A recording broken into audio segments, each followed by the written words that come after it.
pupunta kami sa school.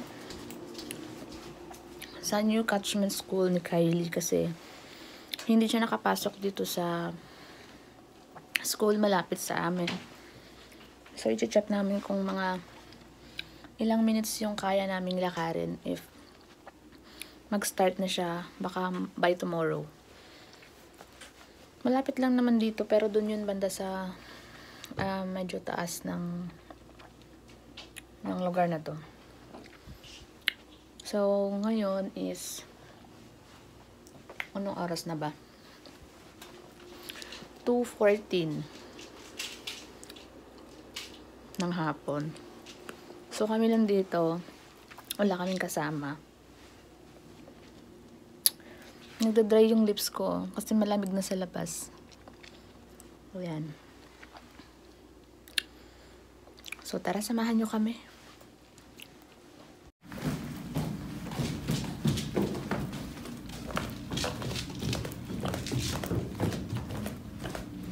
Yung bahay namin parang hotel.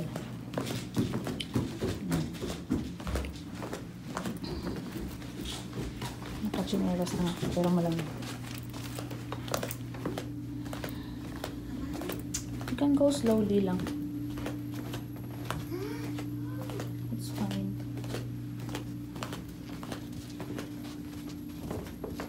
Hindi ang tagi. Here.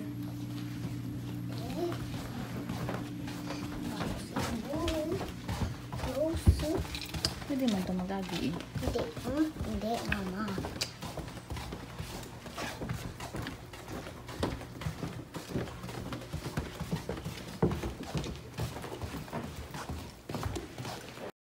Ayan, masyadong mainit na. So, maglalakad lang kami dito. Sabi ko, kita to. Hindi, baka nanti amora school mo dyan, lain rin. Doon kasi yung dating niyang school doon.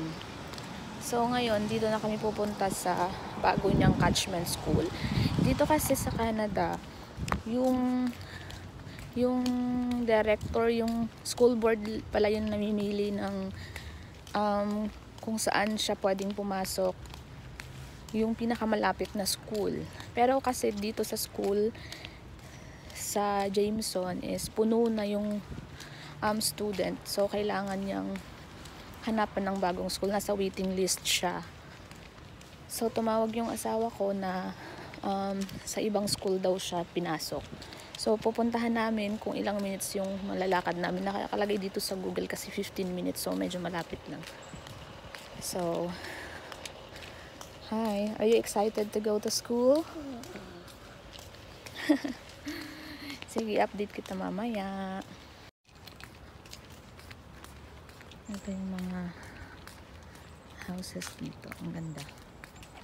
Tapos nakachinelas lang kami. Tapos na yung summer. Mama, Ilang taon ta lang? Ito. Tapos ito.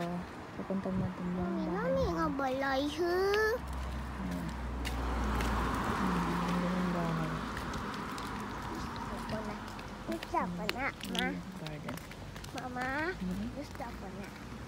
Nawala kasi yung aking monopod. Nandun pala sa car.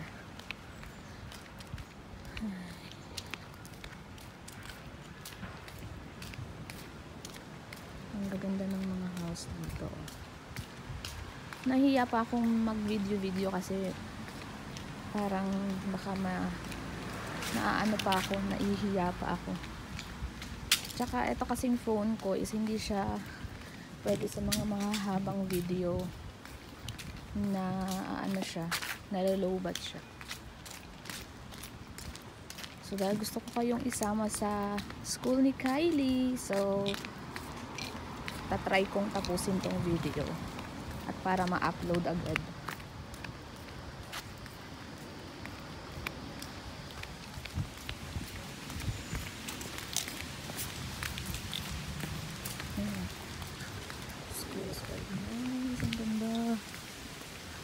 Now I want the most beautiful house. Ay, naku, yung itsura ko. Dito kasi, pagka summer ganitong weather. Ang init siya, hindi kagaya dyan sa Pilipinas na yung init nagda-dry yung skin mo or nag-aano siya, anong tawag nun, ang malagkit yung skin. Dito kasi kahit anong init hindi siya malagkit, pero grabing makapangitim. Nung first month namin dito, sobrang itim. Ay, ang ganda ng bahay. Ayun, oh. Ang ganda. Mami, Ang ganda ng bahay. Nag-jacket na ako. Ang dry ng lips ko. Naglalagay na ako lagi ng lip gloss tsaka yung ano, pero ganun pa din.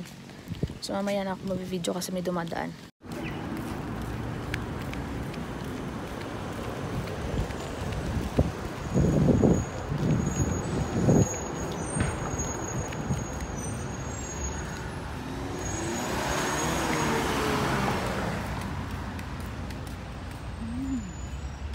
Mommy, this is not a cup.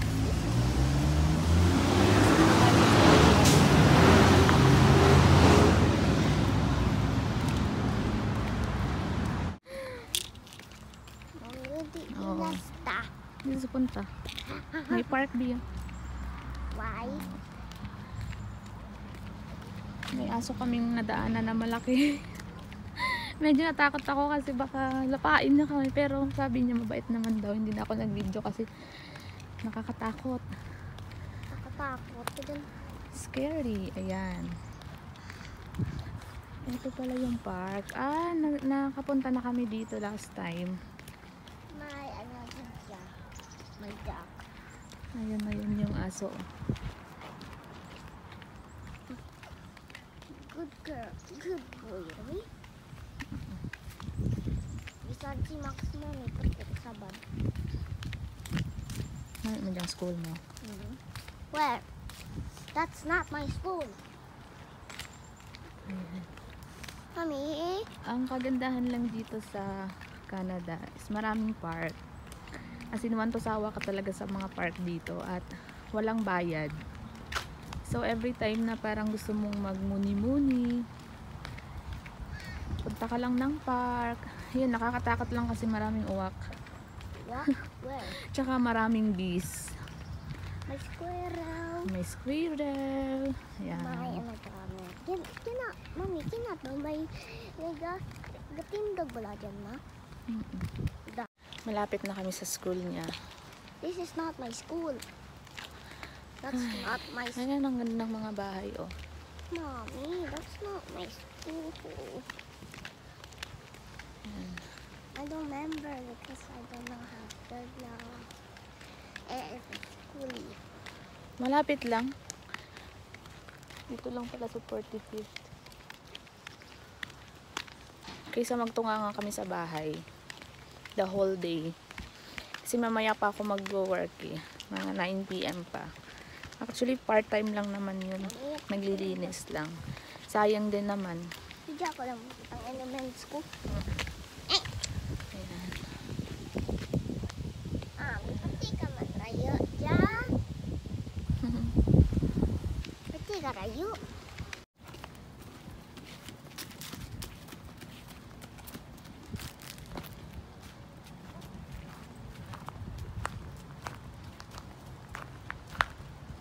Ayan yung school. Ayan.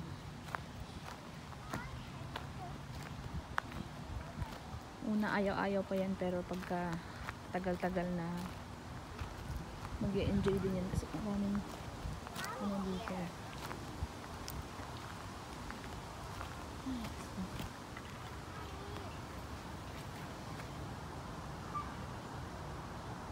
Ito ba nga, Nay?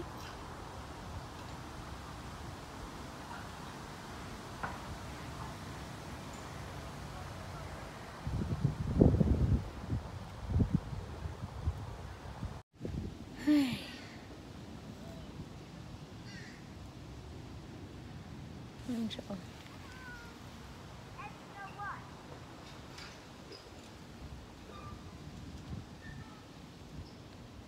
Mas maganda sana kung nandun talaga siya malapit lang sa bahay namin kasi ano lang yun eh, tabi lang talaga siya ng apartment.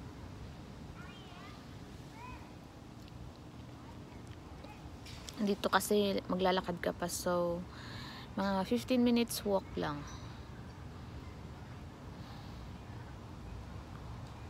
Ayan o, maglalaro na.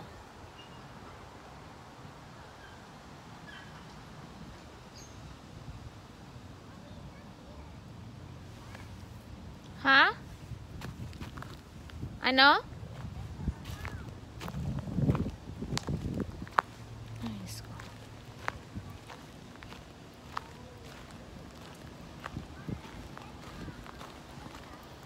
Dito kasi hindi pwedeng iwan yung bata na mag-isa. Kailangan mo talaga siyang samahan kasi bawal. What? This baby scared me. Mommy. Slide na.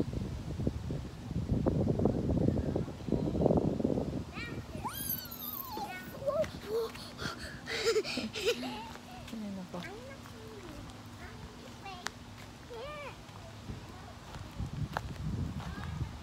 Ay, nakakapagod.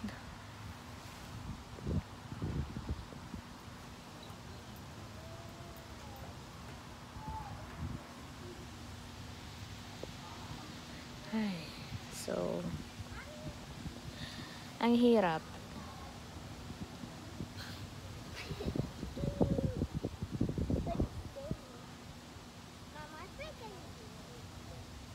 Slide na.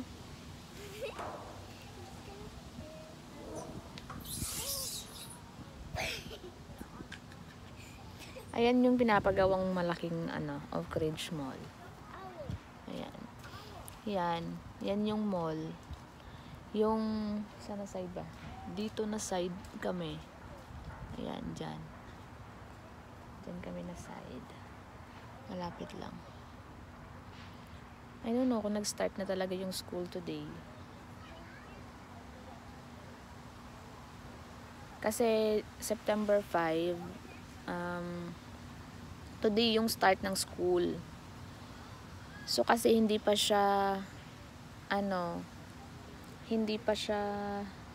mag-start today, siguro by this week or pag hindi pa rin, mga next week by Monday siguro kasi holiday kahapon eh. Mag-aantay kami pa ng tawag mula sa school board kung kailan siya mag-start. Dito, hindi mo na siya kailangang bilhan ng mga libro, mga books. Yung yung nagpo-provide yung school. Meron na siyang bag. I don't know if... Careful lang ah! Make sure kaya mo.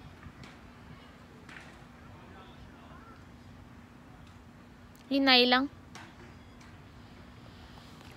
Tsaka hindi ako pwedeng magtrabaho ng morning kasi kailangan ko siyang samahan until makapasok siya sa school.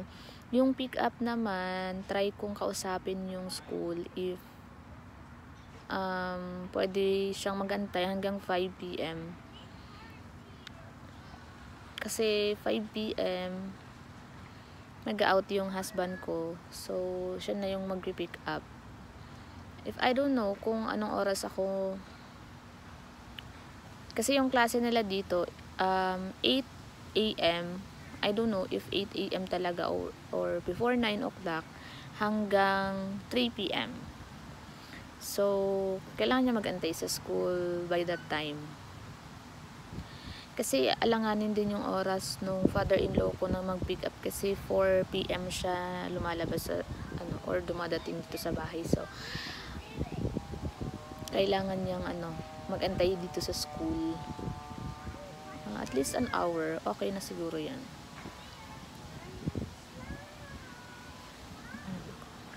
Yan yung life dito sa Canada. Mahirap din. Akala ng iba, madali yung buhay dito. Madali naman. Okay, go there. Akala ng iba, madali lang yung buhay dito. Madali talaga siya kung may trabaho ka. Pero pag may mga bata or ganitong edad na kailangan mo talagang bantayan is mahirap. Kasi kailangan mong hatiin yung oras mo sa trabaho at saka sa work. Hindi mo pwedeng kailangang pag nandyan tayo sa Pilipinas, pwede nating sabihin na iiwan na lang natin yung mga bata, ganon.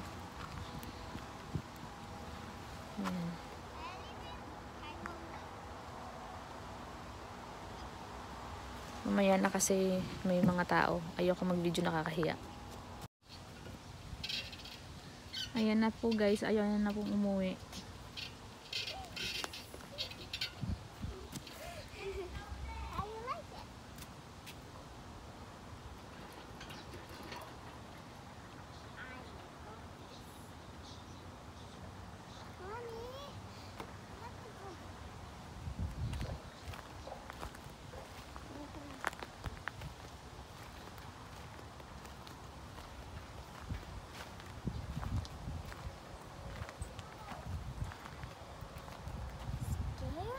Bang Nay?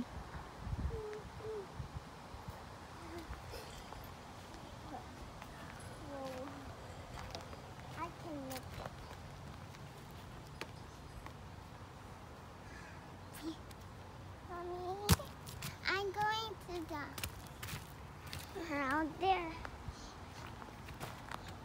There, Mommy. Mommy.